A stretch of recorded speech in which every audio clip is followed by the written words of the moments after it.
Straight ahead on Face the State, is Connecticut behind in the sports betting industry?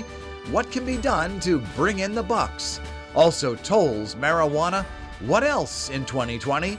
Our guests, House Majority Leader Matt Ritter, a Democrat, and State Representative Dave YACCARINO, a Republican. Plus, surrogates for Bernie Sanders, Elizabeth Warren, and Pete Buttigieg are here. And our flashback.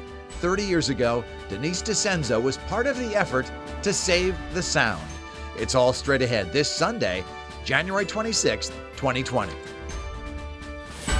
From Eyewitness News, Connecticut's most watched local political program, this is Face the State. Good morning, everyone. I'm Dennis House. Welcome to Face the State. We've heard the debate over tolls and taxes, but a big issue lawmakers will take up this year is sports betting. With us now, House Majority Leader Matt Ritter, a Democrat, and State Representative Dave YACCARINO, a Republican. Gentlemen, thank you for being with us this Sunday morning. And Representative Ritter, I'll begin with you. What exactly are we talking about? Because a lot of people, sports betting, what is that?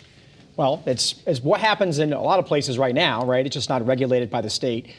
In Connecticut, it's a little more complicated. So we've seen Rhode Island move forward with it, and you've seen other states, New Jersey, where they've had $30 million, I think, in revenue this year alone, legalize it. We have the compact with the tribes, and so it's a little complicated from the standpoint of we just can't pass a statute without working with them. Even if we made the argument they don't have exclusivity, you could be tied up in litigation. So that added wrinkle has slowed us down for the last couple of years, but I think we're at a point where we are falling behind. We're losing market share to neighboring states as folks can drive in there.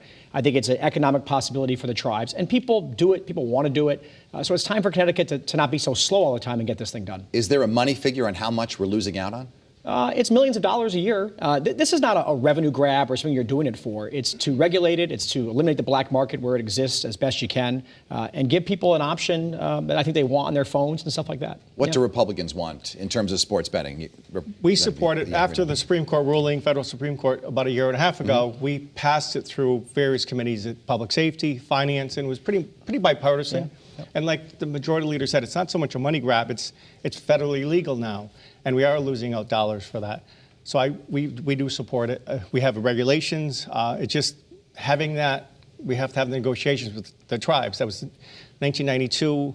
There was negotiations with the tribes as far as being exclusive as far as gambling. But when we passed Keno a couple years ago, the early numbers were $1 million to $2 million. Now we're getting about $25 million a year from Keno. It's grown through the Lottery Corp.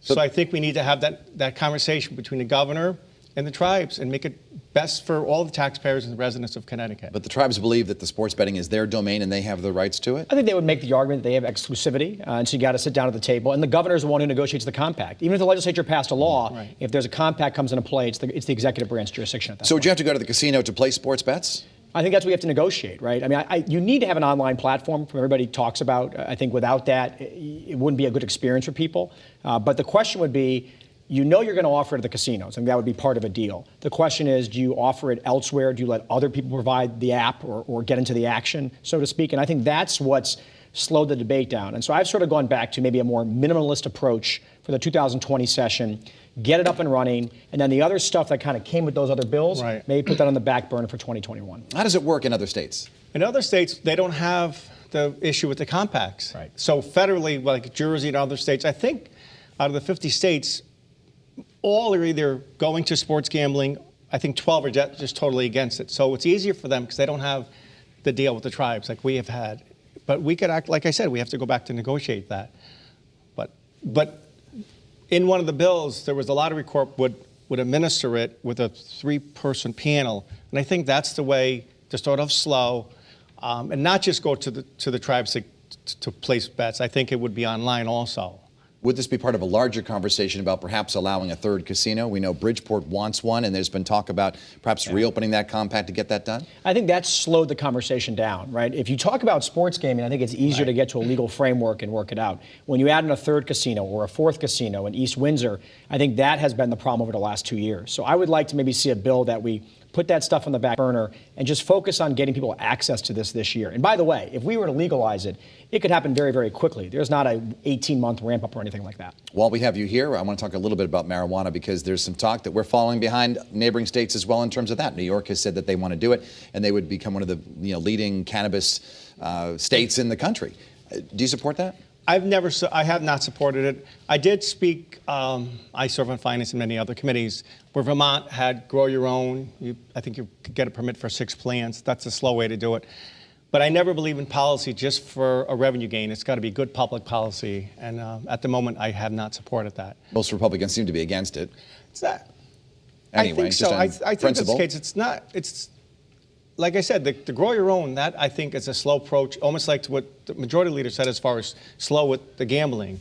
It's a slow approach. It works in Vermont. You're regulated. You have the state. You pay for permit. And I think that's, if you're going to do it, go slow. Does the state need to? But I guess I've heard the argument. Let me give you 3 reasons that have nothing to do with revenue, okay? It's legal in Massachusetts. Right. It will likely be legal in New York in the next year or 2. And Rhode Island is working there. They don't have the votes in the General Assembly. Right. But they have marijuana stores for paraphernalia and things like that already, okay, correct? Yeah. And so at some point, it's called a car or a bus, and you can go and drive over the border. We don't have fortified borders, so there's easy access. Number 2, getting rid of the illegal black market. If you look at the vaping crisis, that was all stuff bought under the radar, no regulation involved. And the third reason is expungement at the end of the day, right? A big part of this is criminal justice reform and understanding that how a young man in Hartford gets treated when he was arrested with marijuana. Now, we've decriminalized it since then, but going back 10 years was very different than how a young man in Avon got treated for the same crime and the same possession. There is just historical wrongs that were committed.